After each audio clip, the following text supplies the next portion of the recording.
It's the Knicks, Jets, etc. podcast with Alex Trataros, John Meleka, and Raisi on the beat. Let's go.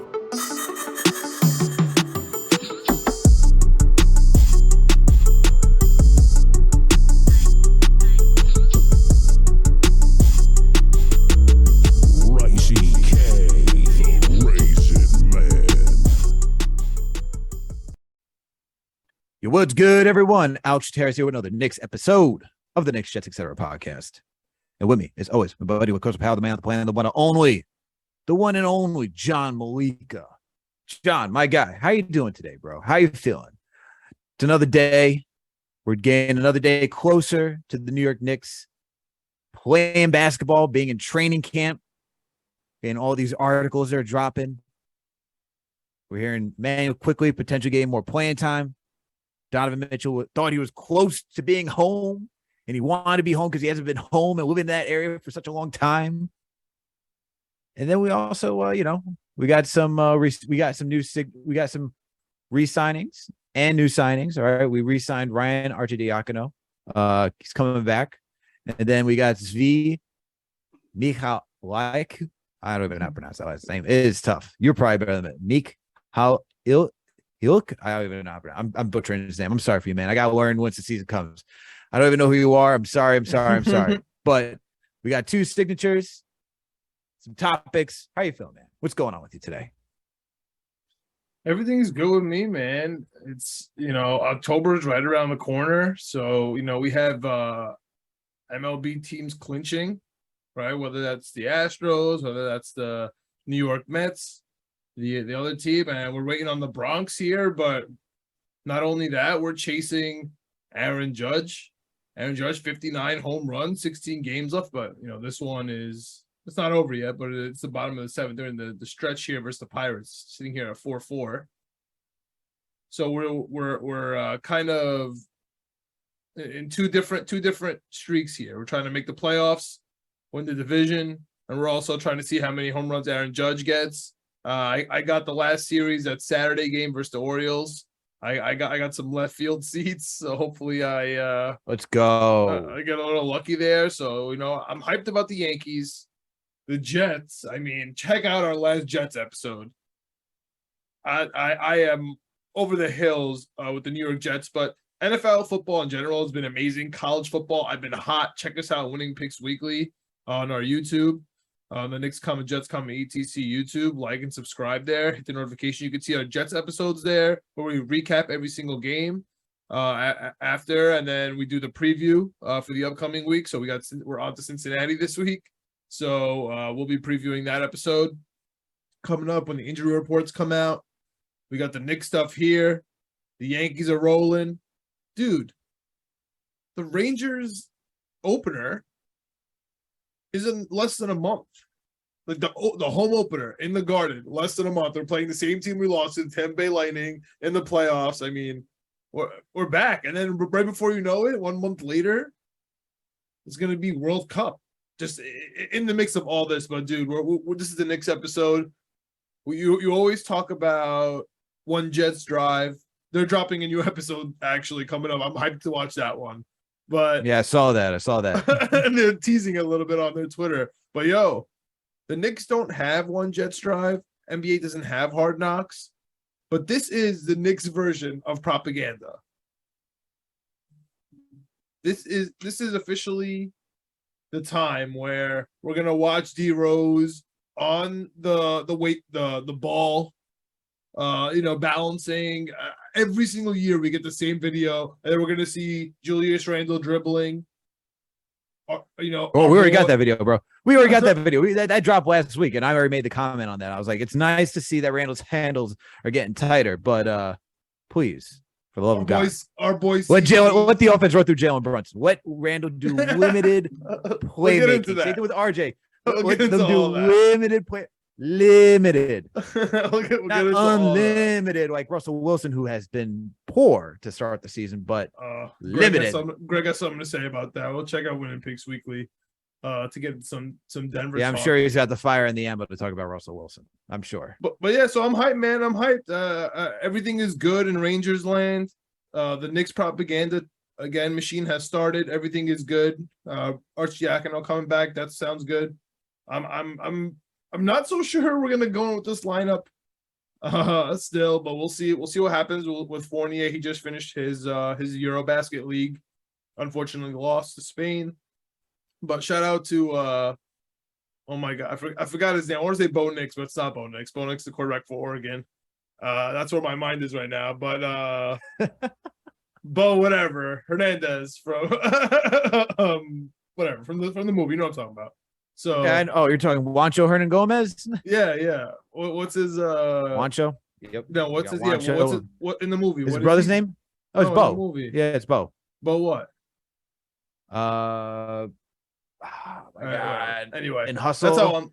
Yeah, whatever. That's where my mind is. So yeah, man, I'm hyped, dude. It's the fall. Bo So, Cruz. Bo Cruz. There it is. So yeah, it's shorts and hoodie weather. Playoff baseball, both cities, both teams. NBA, Knicks coming back fresh. Even the Pistons are hyped. Everybody's hyped right now. Everyone's 0-0 everywhere, I feel like. So everybody has the hopium. Even the Jets are 1-1. The Giants haven't lost and they're playing on Monday night. Everything is good in New York land, dude. Everything is good in New York right now. But this is the Knicks podcast. We gotta get ready for the Knicks, man. We got the Knicks upcoming preseason schedule. You know, they're gonna be October's right around the corner, man. We'll be playing, and we're gonna be right back into the whole analysis. We're gonna have football, basketball, baseball, all in the full swing. But let's get into this Knicks World man. Cup. All right, Dude, insane. This is insane. That's in the winter. World Cup too. Yeah, that's November too. Woo, everything's crazy. right around the corner. But let's get into these talks. Let's start off with Donavan Mitchell first, because you know he went on. He spoke to Brian Windhorst. We got the whole. Could this be the last time? Could this be the last time we talk about Donovan Mitchell on this pod until we play Cleveland? Because I'm so done with this, dude. I'm starting to hate Donovan Mitchell, and it has nothing to do with Donovan Mitchell. No, the answer is no. We're not done talking about Donovan Mitchell because look, as everything to make me cringe, like starting to bug me. As everything with when it comes to the Knicks and potential signings, we cannot stop talking about LeBron. We even still continue to talk about how we almost had LeBron. We hear stories about LeBron and all this stuff, and we had a meeting with him. Look, it will never end, okay? Donovan Mitchell, almost a Knick. We heard on Brian Windhorst that he thought it was pretty close to him being a New York Knick. All right. We even have on SNY, Ian Begley talked about it on Macri's podcast for Knicks Film School, and how the whole negotiation process was a delicate situation. Of course, you hear about how the Utah Jazz and Dallas Mavericks didn't like how Worldwide West, Randle, and all the other guys were there for the first round of the playoffs between those two teams. And then you hear the intensity between Rosas and Utah's I forget the front office guy. I think it's Zanuck. I think it was Zanuck for the Utah Jazz, and just like how their whole trade talks started to go downhill. It's interesting, man. Very, very interesting. Donovan Mitchell, like I said, thought he was going to be a Knick. It makes me think that if he thought he was about to be a New York Knick, there's something went astray. And I don't think it's necessarily all trade at this point. All in actual, like, the value of the players and the draft picks. Feel like there was a little bad faith negotiation using a little bit of emotions that came in here. What's your thought process before I get into mine? I mean, I actually agree with that sentiment. I don't think there was much communication from Utah to Donovan Mitchell, and from all reports, I mean, we know the facts that he was around New York, that he was, doing the camps in his hometown, that he was hanging out with IQ, even to 2 nights before he got traded, by the way. That's why we were all going crazy. And I wonder if that's what he was referring to. Mm-hmm. So it's probably coming from the Knicks. You know what I mean? They're like, yo, we're going to put in RJ Barrett into this deal. We're going to put in all these picks. We're giving them a mega deal, dude. You're coming. Like, they can't say no. We have outbid everyone. The deadline is coming up for that we all put in the sand. And you'll be here. And I think that happened, the night before that RJ extension, right? When because Utah said no on that Sunday, that was that was the line in the sand. Knicks signed RJ, then it became, a complete hard red line that Donovan Mitchell's not coming. So I actually believe this report is true. But man, you know what? My sentiment is, dude, I personally, I'm so done. I don't care anymore. We're doing two things. We are, one, trying to soften the blow to the Knicks fan base, saying, look, because, obviously Leon Rhodes is on the hot seat. We all know Coach Tibbs is on the hot seat. It's signaling, look, we tried. It's softening the entire blow, right? It's like, listen, we put all this on the table. It didn't work out. Even Donovan Mitchell thought he was coming. Okay, RJ got the extension instead. Didn't work out. On the other hand, it's just it's the same old Knicks stuff. It's just the same old Knicks for clicks, where it's like, okay, the Knicks almost got Donovan Mitchell. Okay, sounds good. Add him to the list. Now, every time Donovan Mitchell scores, every time Donovan Mitchell gets, 27 points or over, is going to be like, oh my goodness, how stupid are the Knicks? The Knicks lost today to, Orlando at home, and Donovan Mitchell scored 45 with Cleveland, and they won a game, and they're, top 5 in the East, and the Knicks are, fighting for the 8th spot right now, or the 10th spot.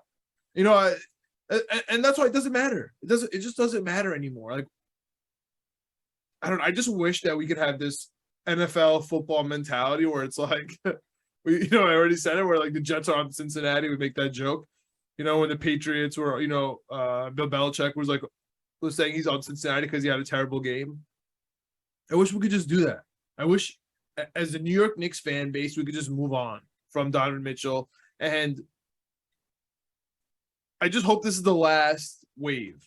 Like, this is the last wave into the shore. Like, no, it's over. It has to be, dude. There's nothing else. And the last possible That's thing what you is think. The last possible thing is Cavs coming to town. Okay. And then if the Cavs are bad for 2 years, like if they fall out of the playoffs early, then we can start the conversation. Donovan Mitchell going to be a free agent. You know what I mean? Then we can start to talk. But I am really looking forward to not talking about Donovan Mitchell on the New York Knicks roster for the next 1 to 2 years at the very least. But go off, bro. Go off. Tell me. I know you have feelings and more thoughts about 45. Not Jericho Sims, Donovan Mitchell, Spider, your boy from your hometown, not coming to the Knicks. I know it's still a sore topic, and it's going to be a sore topic, Alex, until tip-off or until at least the preseason. Yeah, look, I'm over it, but just seeing more and more as you hear more and more from Donovan Mitchell's side, and he said a lot without saying a lot. You understand? Nothing, bro. No, it really does. He's like, I thought for sure, like, this is the quote. I thought for sure I was going back home. I'm not going to lie about that. But when I found out where I was headed, who I was playing with, the group, the team, the coaching staff, I couldn't be more happier to be here. Okay. He says that in his interview. And then when it comes to, about the trade speculation, he said, honestly, I had no idea. My agent, Austin Brown, called me on Wednesday and said, you're going to Cleveland. And like I said, my reaction was what it was. All summer, I didn't really say much. I kind of just let you guys, meaning the media, do what you guys do, to be honest. See, I don't believe that whatsoever. And you can't say, I thought for sure I was going back home. That means something was communicated to you, okay? That means something was heavily communicated to you, whether it's from Danny Ainge, whatever back channels the Knicks had, something was communicated to him saying the deal is going to get done. You're going to be a Knick. Okay, maybe it was the front office of Utah saying, hey, we're going to try to get you to New York. Okay, maybe it was the Knicks front office saying, hey, man, we know, you're represented by CAA, Leon Rose, and everybody, the connection over there. We're trying to get you back to New York. He definitely thought he was coming back to New York. I also think it has something to do with the reporters in the media, too. I think he's also reading the same reports that we are, on top of what you said. Like, he's hearing from the inside, but also he's reading Woj, he's reading Shams, He's reading Mark Stein. He's reading the same Yahoo articles from Chris Haynes that we are, and it's just so funny. Like, he's not listening to the podcast, he's reading the Athletic, but he's reading it. Yeah, he's reading these like deep dives into him and the trade. Definitely. Yeah. So how can you not when you and to add that, right? Sure, he's not gonna say he's upset to go to Cleveland. He's a true professional. He's a professional throughout the entire trade negotiations. He didn't come out request a trade to go to New York. He didn't do any of that. He kept it low key. He was showing that he was in New York this entire time. He enjoyed being back home, hanging out with Knicks. He hung out with Obi Toppin, Immanuel Quickley. Okay, we had the whole spiel. I think something went wrong between, and like we know things got heated. We heard it from Windhorse. We heard it from Woj. We heard it got ticky-tacky. I'm going to put this back on the Jazz side because Danny Ainge can't lose a trade. I don't think there was ever any true goodwill in him actually trying to do a negotiation with the Knicks. I think he was never coming to the Knicks. I think never. At the end of the day, it was just him trying to raise the price, show what the Knicks were trying to offer, and then get what any other team was willing to offer and take it. Because if you're Danny Ainge, you take the Knicks deal 10 out of 10 times. We said it on the podcast. If you're not Danny Ainge, if you're anybody else, even if you're right. If you're anybody else, you're taking the Knicks trade. But still, Danny Ainge should have taken that Knicks deal. Even Bill Simmons and Ryan Russillo talking about how you take that Immanuel Quickley, especially RJ Barrett, and Knicks picks all day long. You look at the history of the Knicks and how they've been. How do you not take the gamble that the Knicks are probably going to mess up, especially if you give if you take all of the Knicks assets to continuously build a team? How do you not take that deal? So that's where I come down saying this is clear. Danny Ainge and the Utah Jazz just didn't want to trade with the Knicks. It's not that they didn't want to give. They didn't want to trade with the Knicks. They didn't want to do it on good faith. That's how I feel. I'm saying it's over for right now until we get the next Donovan Mitchell article saying, well, here's more of the story that's coming out because it's going to all trickle out until Donovan Mitchell retires. Everyone in the front offices are retired. And then you get the whole backstory, like how we get blood in the garden by Chris Herring. And that's how you're going to find out how Donovan Mitchell almost became a Knick. Yeah, and we're going to get that whole story. So that book, Chris Herring, Blood in the Garden, turns out they're going to make a little docuseries. Looking forward to it with Spike Lee. So that's going to be really fun, and that's going to hype up the fan base. That's going to be our version of The Last Dance for the Knicks. Of course, we didn't win. You sure that's going to be the version, and not the other HBO docuseries that we got coming out about Jeremy Lin and Linsanity? We'll get into that. We'll get into that coming up. Well, let's just close off this Donovan Mitchell segment here. Listen, man, I agree with you that this kind of points to Danny Ainge never wanting to trade with the Knicks, not negotiating in good faith. And more than that, him hanging out with the Knicks was kind of I just feel like the last straw to the Knicks brass and active players showing up to that Jazz Dallas playoff game in Dallas, right? Like it ruffled feathers. They were ruffling feathers from the beginning all the way to the end.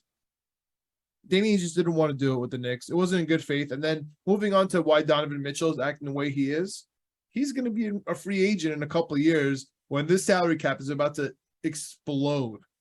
So he's looking for a good deal. He's going to want a max somewhere, and he's not going to want the. Listen, man. Donovan Mitchell has a lot to prove. He didn't win a lot in Utah. He had a problem with the all-star center that, netted 4 first-round picks. So obviously somebody likes him.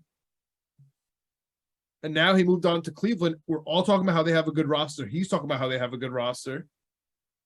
If he doesn't cut it in 2 years, it's going to be like, okay, first of all, and then he wants to leave. It's going to be like, okay, first of all, this guy can't win, regardless of what you put around him. And second of all, is he a problem? You know what I mean? Didn't work out in Utah. He wanted to leave. Didn't work out in Cleveland. We'll see what happens. So he's playing for his. He has to stay professional. Yes. And he's gonna have to put up on the court because he's playing for a max contract in 2 years, and the salary cap's gonna be insane. So yeah, I'll push. I'm ready for the 2 years Donovan Mitchell talk, but unless it's the Cavs coming into town, I am Done. I'm done with Donovan So Mitchell.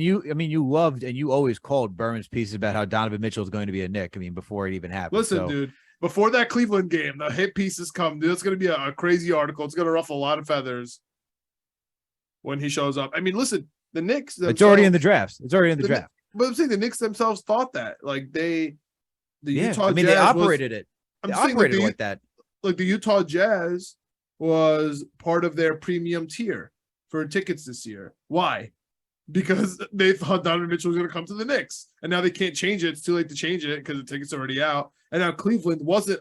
I mean, they were still up there, but they weren't, as high as the Utah game. The Utah game is prime time for the nation. That's going to be that might be literally stamp it right now, the worst national televised NBA game of the season.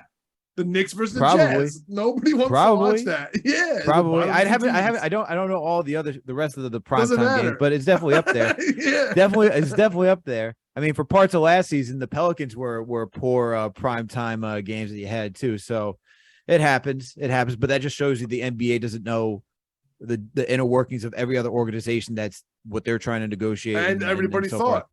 Yeah, everybody thought. And everybody thought he was coming. But yeah. Yeah, dude, but the one thing I'll say, the one thing I want to push back is that, yes, Donovan Mitchell does. Yeah, I agree with you that Donovan Mitchell needs to perform in Cleveland because it was underwhelming in Utah.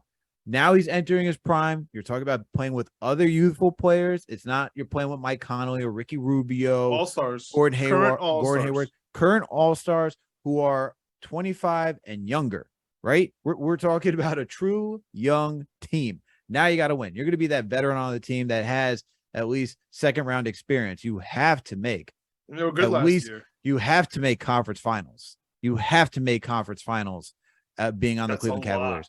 You have to. Never done that, and he's never done that. That's without LeBron, you mean? Yes, the Cavs have not done Cavs that. Team. Yes, but you have to. I mean, you just traded so much, and as you noted, Donovan Mitchell will be a free agent in 2025. Can opt out. He can go. He can go do that. I can't wait to talk about Donovan Mitchell around the 2024 trade deadline. But the thing I do want to push back on is that I don't think he'll be considered a problem. I think what he'll be looked at is someone like not a problem where he's a walker. I agree. I don't think that. But I think he has to make sure of that, and it starts now by talking about keeping the Knicks in his good graces, keeping the Jazz in his good graces, keeping the cat. You know what I'm saying? Everybody's good with him somehow, some way. He forced a trade from the Jazz. Everybody knew it. The Knicks fan base is ticked off, and he went to Cleveland. You know what I'm saying? So he's kind of like maneuvering around three fan bases here, and he's keeping it kosher with not only the fan base, but also the media. The media could turn on him in 2 seconds. You know what I'm saying? Like they did with LeBron.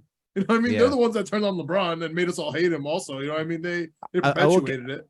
I look at Mitchell as a guy who can get into that like Clyde Drexler type of name where he's a good player, but if you have like only one finals appearance or if you don't win at all, like that's who you're going to be. Even if you just make it to conference finals, it's kind of that stratosphere that his name will be kept in if he doesn't, especially if he doesn't take it to like multiple conference finals. You have to go multiple conference finals with the Cleveland Cavaliers. If the Cavs make it to the Eastern Conference Finals this year, that is a hell of a season. Oh, for sure. I don't think that's going to happen, but that would be a hell of a season. But speaking of hell of a season, I know you want to talk about your boy, Jeremy Lin. You know what it is. My jersey is upstairs, but you got your jersey down here. Yeah, if you all haven't heard, HBO is releasing a series or a documentary. I don't know if it's gonna be a docuseries or I think it's just one documentary it's just one from documentary? HBO about the one game. Surrounded around the one game too. The one game. Okay. So we're getting a documentary on Jeremy Lin's Linsanity from HBO, which I'm sure will be fantastic. I'm looking forward to watching it. I think it's going to be great. However, the Knicks need to win a championship, man, because my goodness, or we need to at least have something like the 90s Knicks, because my goodness, to have a documentary on Linsanity, as much as it is a great accomplishment for him, for Asian Americans, and everyone out there, for the New York Knicks, as a spectacular G League accomplishment for him, I feel like we continuously come back to Linsanity way too many times for as short as a span that it was, because outside of the 2 weeks, I mean, it was magical. I had a great time. Love win. But I feel like we go a little too much in on the Linsanity sometimes. Well, okay. Well. First of all, I can't blame them for going hard on Linsanity because first of all, not only was he a fun story like for the fans, and you said Asian Americans and the G League, but he came in to the New York Knicks and was the best point guard for that stretch. He was the best point guard we saw in decades, which was unbelievable. And I understand why you're pissed. I'm not pissed. I'm not pissed. I'm just why you're ticked off. You're just like, dude, more nonsense. Like, you just want that one DVD. You want that one commercial with the one DVD that says the Knicks won the championship. Come celebrate. Give that to me. Yes, give me that. I got you because I dream of that for all my teams. I've only seen those commercials with the Yankees. But yet I understand your sentiment here, but what? You're hyped. You're hyped for it. You're excited for. Here's the thing. I don't want to go OD, but listen. First of all, there's a Kobe Bryant angle. Okay, so that's the one game we're talking about. Where I think he dropped 38 on the Lakers, and not only is there a Kobe Bryant angle in general, but I'm pretty sure there was some sort of interaction before the game where they're asking like, "Do you know who Jeremy Lin is?" I'm forgetting. Yeah, and Kobe essentially is like, "Who?" Exactly. Yeah, yes. Essentially, yes. So they're gonna go through all that. Plus, I think we're understating a little bit the way he went from the G League, from Ivy League school to the G League to multiple NBA contracts, like not just one. For sure, we're talking about a guy who didn't have a contract, who was living on couches in White Plains, bro, my hometown. With Landry Fields, shout out to him. And he was like the highest memorabilia selling, and that's where it jumps to. I guess this is the sensitive topic, right? Where we talk about China and why the NBA salary cap is so high and why it's going to explode again and why things were weird when, things happen with China and NBA players and GMs and, and suspensions, like, because that's the moneymaker. And we saw it with Jeremy Lin. So I feel like that's why HBO, is pushing this more than anything. This is not like a New York Knicks production. You know what I mean? This is a HBO get clicks. They got the China, for sure. They got Kobe, they got the Knicks. Yeah, they got Linsanity. You get a trifecta going on. Exactly. I get it. Yeah, so that's the angle. So yes, I don't think it's gonna be this huge like I'm gonna like buy the physical DVD of Linsanity so I can put it, but like Blood in the Garden, like I might have to actually purchase a physical copy. Put it next to the book just so we have the visual next to it. So I'm not, depending on a stream or something, because that is like my childhood. That's the New York Knicks. Like Linsanity is fun. Honestly, I'm hyped. If it's like one hour or whatever, 45 minutes to hour and a half. I think hour and a half's a little long, but something like that of Linsanity. Keep that like now. It's just it's got to be like in one place. You know what I mean? Like if somebody wants to know about Linsanity, they can't just go to a YouTube or they can't just like read a couple articles. Like you want to go to one specific docuseries, like you're good to go. Like for example, Tim Donahue. I know we're jumping all over the place here, but it looks like we're talking a little entertainment here. Like Tim Donahue, there's that podcast about him, right? And then there's the documentary series, like the one episode that just came out on Netflix. That's like sort of like the Manti Te'o, same company, same production. So it's like if you want to know about Tim Donahue, you could watch those two things. If you want to know about Manti Te'o, you could watch that 2-episode docuseries. If you want to know about Linsanity and you don't want to watch the games, you don't want to watch random stuff on YouTube, which are also fun, you could probably just watch this documentary. So I think it's cool to just capture it. Like, I don't know. So I'm cool with it. I'm hyped with it. It's something positive for the Knicks, Alex. Like, I think that's how I'm thinking about it. Usually it comes out, it's like, okay, like Reggie Miller and all this crap, or whether it's, Patrick Ewing, or whether it's more missed layups. It's always tragedy when it comes to the Knicks. So, or whether it's Hakeem Olajuwon. I've been hearing all the stuff recently for some reason about like Hakeem Olajuwon, how he was fasting I guess intermittent fasting is getting popular again, and how he was fasting for the Knicks in the championship. Like all these things like are coming up. It's always just negative for the Knicks. So I'm happy. It's like a nice little positive story. Like, dude, we were so hyped that we have both of us Linsanity memorabilia. Like I didn't buy this. I meant like literally my cousins bought it for me on my birthday. But yo, like you have a jersey for it. That is literally. Do you have any Starks memorabilia? Do you have a Starks jersey? I do not have I don't have a Starks jersey. That's literally the only Knicks or Larry Johnson. Do you have Larry Johnson jersey or shirt? I actually had a Spreewell jersey before my Larry Johnson. Larry Johnson, I grew out of it. So between me and you, the only actual memorabilia that we share is Jeremy Lin, like name brand. So like that's pretty interesting, right? Like we don't actually particularly care about him, but we still got hyped about it. It's a moment. No, that Raptors game. It's a the Raptors game. Look over Jordan. Not what's his name? Oh my God, DeRozan. I hate him so much. No, he was our point guard for. Oh my God, the Spanish kid. Oh my God, what's his name? I'm sorry, this is bad podcasting today. What's his name? The point guard. He was on our team. The Ramon Sessions. I mean, we had Ramon Sessions. We had Spanish. Oh my God. I know who you're talking Toronto. about. Oh my God, what's his name? I can't remember him right now. Keep going. I see his face, and he was like he's assistant coach somewhere. I hate myself. I can't figure it out. But anyway, those are my favorite. I'll look him up while you go. Yeah, no, like look, I get it.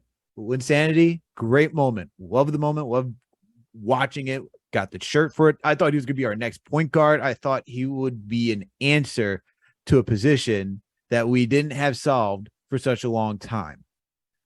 I guess it's for me from the Knicks fan perspective, knowing how it ended, the fact that he went to Houston afterwards. We weren't able to resign him. Calderon. Sorry. This guy. Sorry. I had to. Man. I now remember. Yes. Jose Calderon. Can't forget that guy. Can't forget him being the Knicks point guard at one point. That's what I'm saying. Yeah. Him and I don't want to go down that list, but gone down that list too many times. But I thought he would be an answer. I thought but like I said, the thing that came back to me, I thought Lynn would be the answer, not Calderon. The thing that irks me about Linsanity is how it ended. The whole 85% that he could have played him against Miami. It's a playoff game. That was so annoying. That's annoying.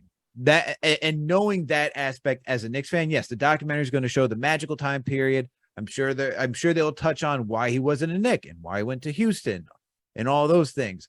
Hopefully he acknowledges hey, during the playoffs I said this and I didn't play and they needed me and I didn't because I got exposed against Miami. And he did. Dwayne Wade, LeBron James, they showed him who's Linsanity? And I remember the Knicks losing that game. That was badly. The one. I mean, this is one of the best teams of all time. But yeah, no, it was one of the best teams of all time. But you at least hope the Knicks were competitive in that game and not just watching Lynn get whooped, man. But actually, so I think that's the thing with it. When I hear the Linsanity, and we've done so many things for Linsanity in between that time. We've had docuseries, we had interviews about Lynn and all of that. It's for me how much more can we go into the story? How much more can we document this story and get every single angle on Linsanity? How you feel about Jeremy Lin is exactly how I feel about Donavan Mitchell.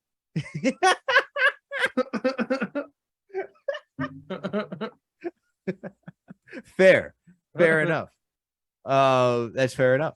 But that's just kind of where I am with the Linsanity conversation at this point. It was a great moment. Loved every single minute of it. I remember being in a bar. With my boy. We were watching the game, and Lynn was, scoring against Deron Williams against the Brooklyn Nets. I was like, yo, let's go. Can he keep going? Can he keep doing this? And then it's the Lakers, and then it's the Raptors, and then the Lakers game was fun though. Him against the Lakers game was a lot of fun. Him against the Raptors, that buzzer beater from the top Friday night was crazy. Pretty sure that was a Friday night game against the Lakers. Think it was, yeah. And you had your whole Friday night Knicks intro. I was once again out at a bar watching that with my boys, it was a whole experience, man. It was a whole experience. Yeah, we're not. Yeah. Stop. I can't believe they. Check out Leo Valentine's. Lee Valentine should be thrilled. We gotta check have out Lee his back YouTube. on. But man, but that's just my feelings on Linsanity. Good for him, man. Phenomenal story. I'm definitely gonna watch it just because anything Knicks related, I'm gonna watch. That's just how I roll. But let's move on to the next topic, man. Got another topic written by one Mr. Ian Begley of SNY. Knicks youth man could be getting more minutes. More minutes for Immanuel Quickley. Let's talk about that. How do you feel about that? Tom Thibodeau and the coaching staff, there's belief that Quickley will see an uptick in minutes this upcoming season. I like it. I think the more Immanuel Quickley, the better. We saw him improve on his playmaking, rebounding last season. We know he's a scorer once he gets it going. Microwave. All right, got that 2K token microwave coin right next should be on his badge on his jersey. I'm excited, man. I'm excited to have Immanuel Quickley get more minutes. He's such a key part to this team. And I'm glad that he wasn't traded with RJ. I'm glad that we get to see a lot of the youth, man. I'm glad that we get to see a lot of the youth this upcoming season. I'm glad we have NBA players on our team and not Donavan Mitchell and G League guys and no draft picks. That sounds good to me as well.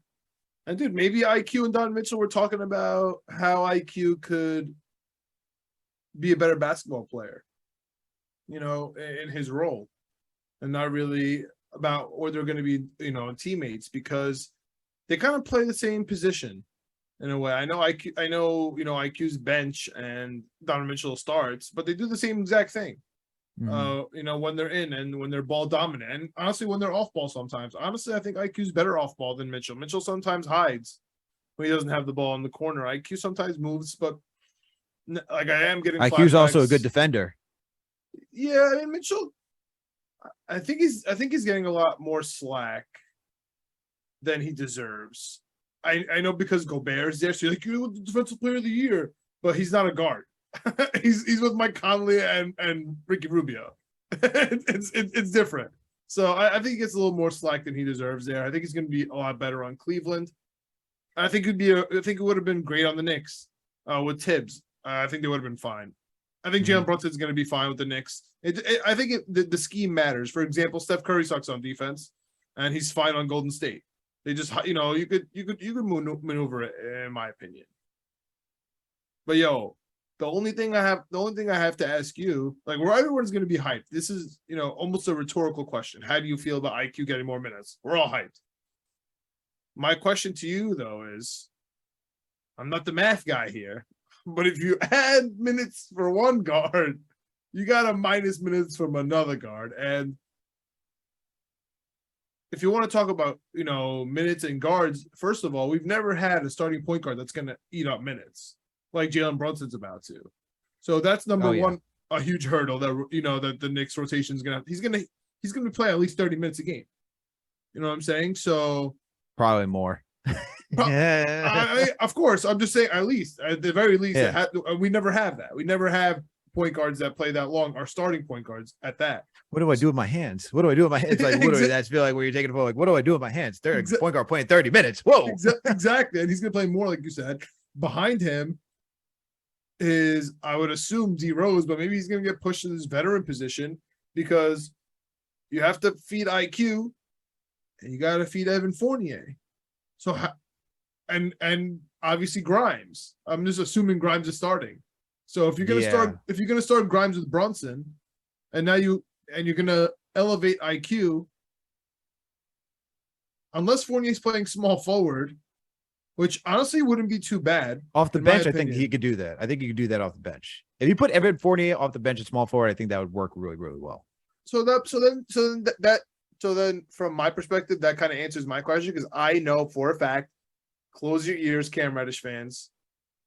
I'm also a Cam Reddish fan, but just close your ears for a second because I don't think he's going to play.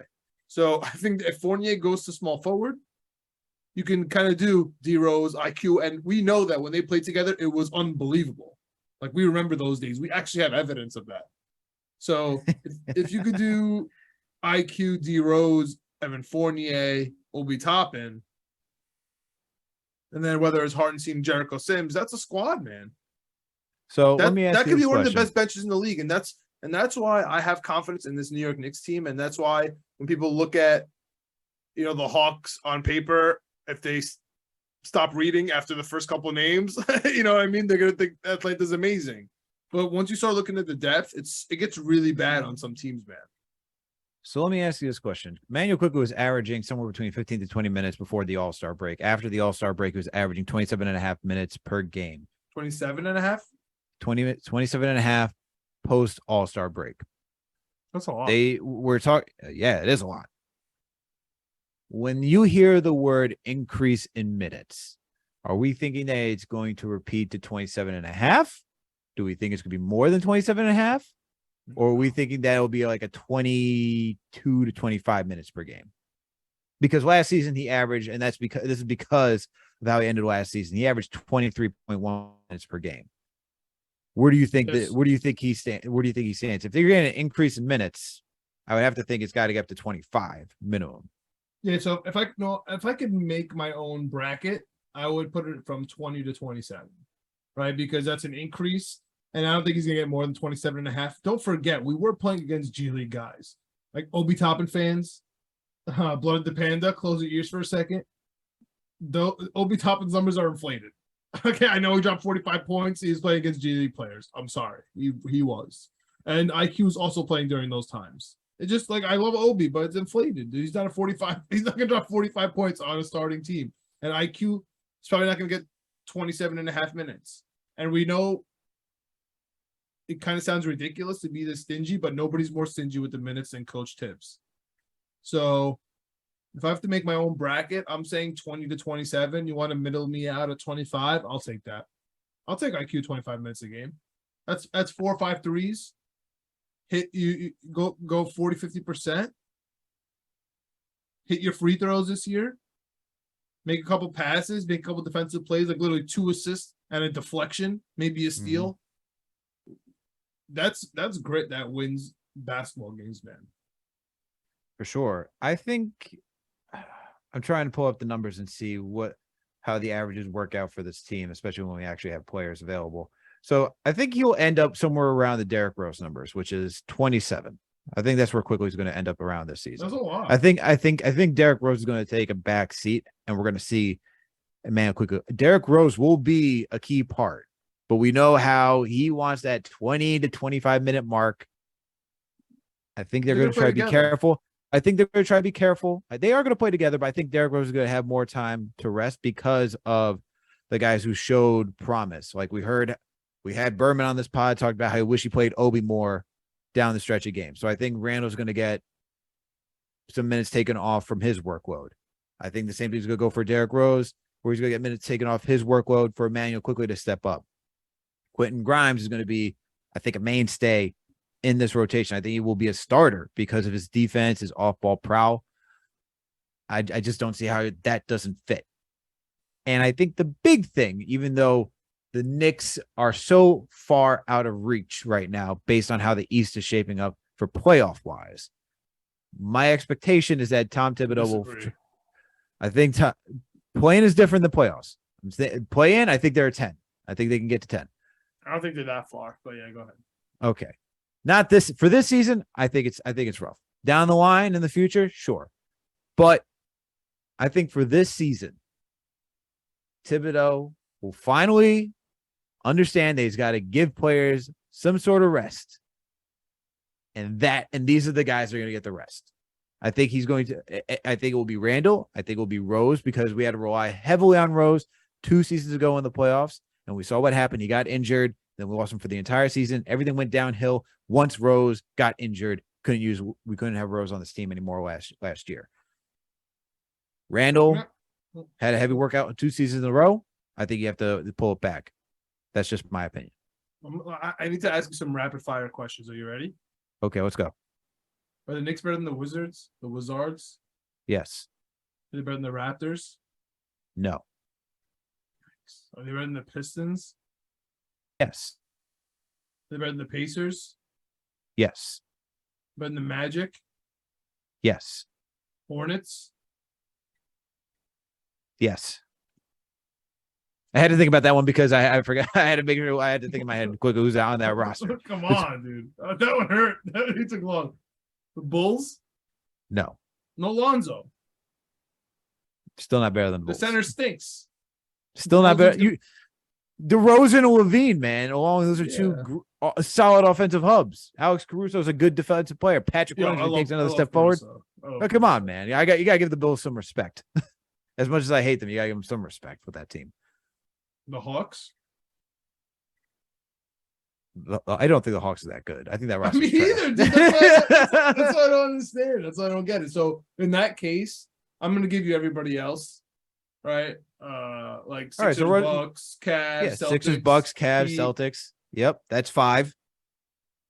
Nets. The Nets. And that's the Nets are gonna be good too. You put the Raptors. So this team.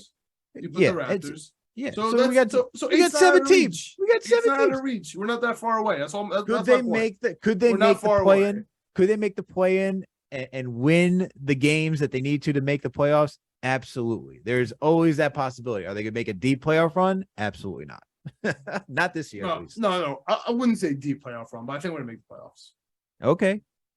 It's definitely within reach. I think this team is definitely a 10th seed team for a play-in. That's my expectation.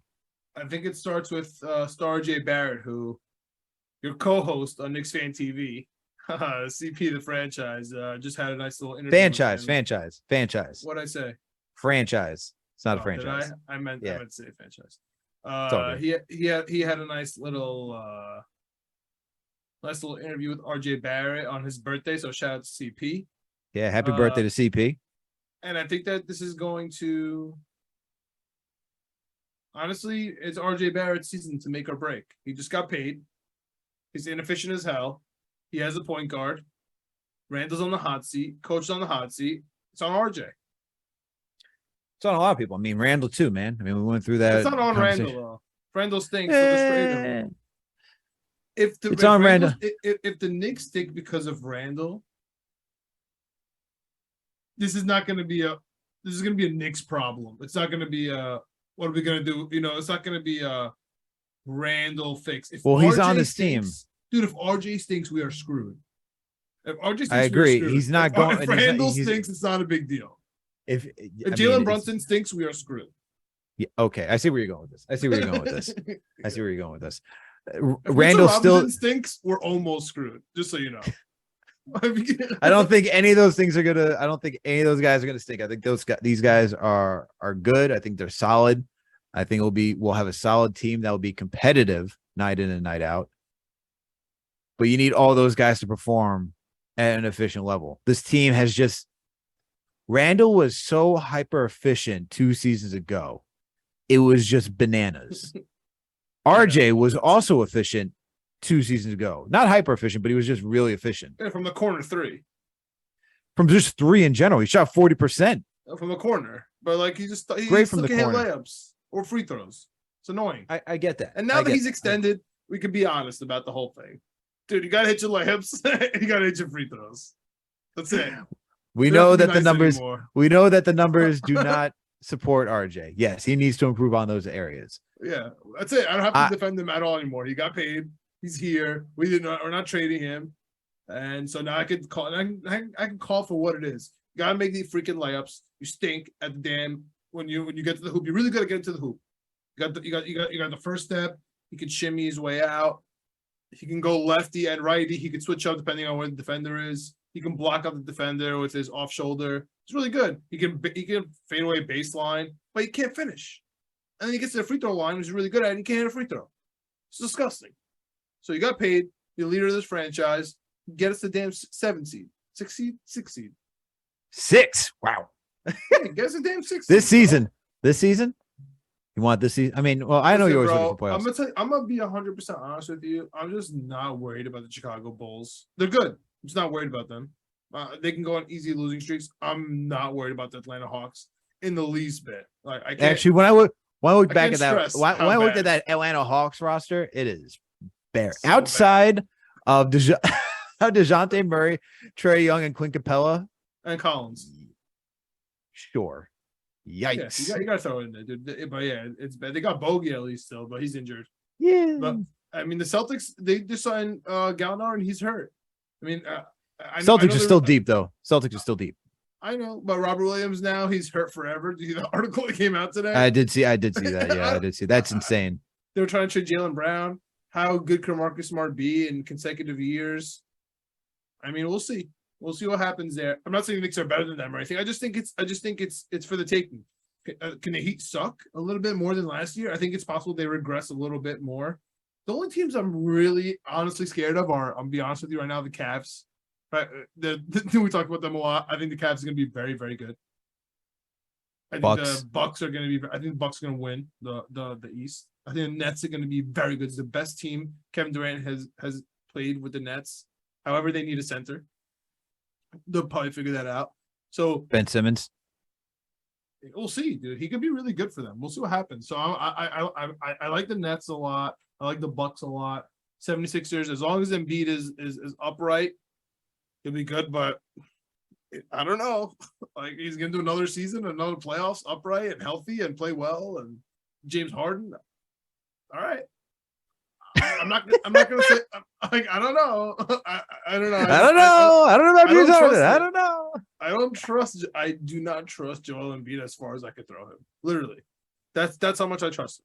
I mean, I'd be pretty impressed if you could throw Joel Embiid. He's a pretty big guy. I probably can't even move him, and that's exactly how much I trust the 76ers this year. Doc Rivers? Oh my God, here we go. About? What are we talking You about? hate this. I know you hate this team like down to the core. You look at this roster and you look at the coaching staff. I just see disgust in your. I just see disgust in his face. It is disgusting. So, I know we're a little ahead of ourselves with the Knicks standings. I know it's when I pull up the teams, it just says zeros everywhere, which feels good. But I don't know. Feel safe at home. I do. I feel safe, and we have a point guard, so I feel extra safe. John goes to bed very quietly at night. You're like, the Knicks are here. So, whew. Yeah, and you know that, yeah, like the verbal meme, Homer Simpson, and then he has like something cuddling with him. Yes. And the picture, and that picture is Jalen Brunson because he's a point guard, just like the point guard, the starting point guard. That's all I have. Like, just the starting point guard is filled, like no vacancy. Like, that makes me so happy.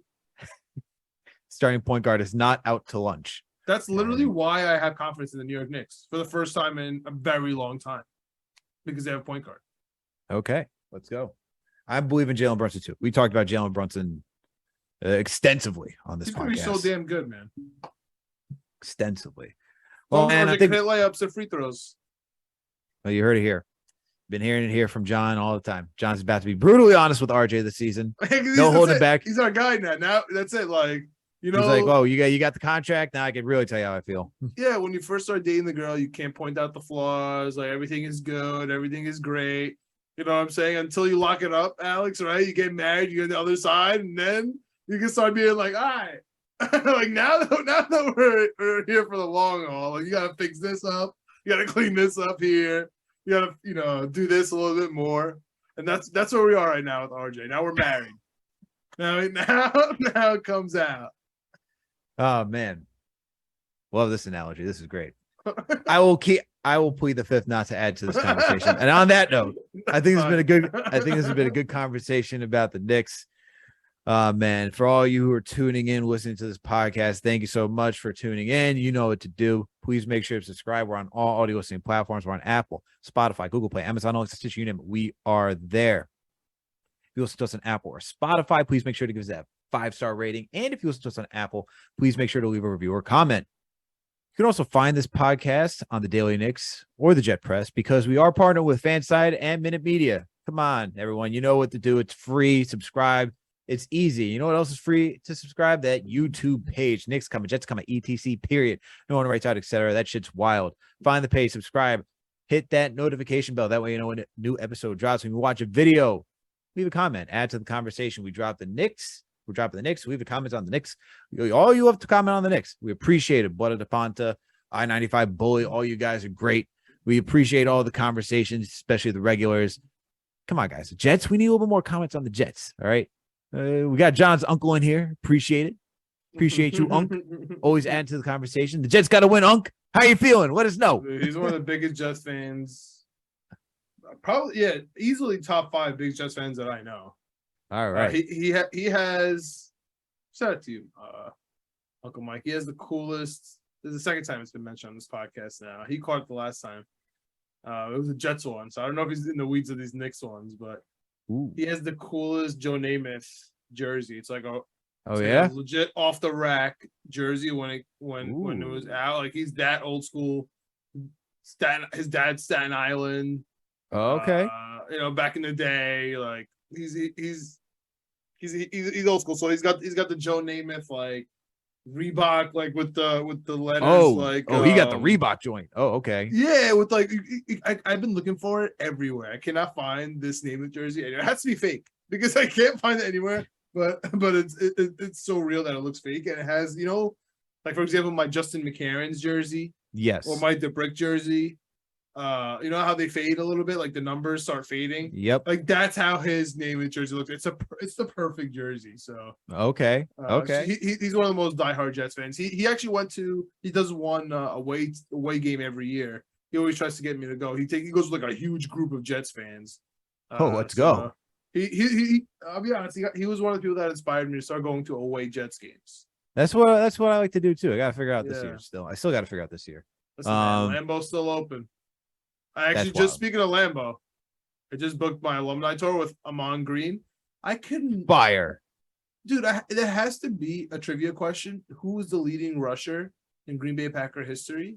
In almost every stat, it's Amon Green. That's so weird. That's the weirdest thing. I thought it was. We're going a little off track here because it's a Knicks pod, but hey, you know what? Also is a good stat, etc.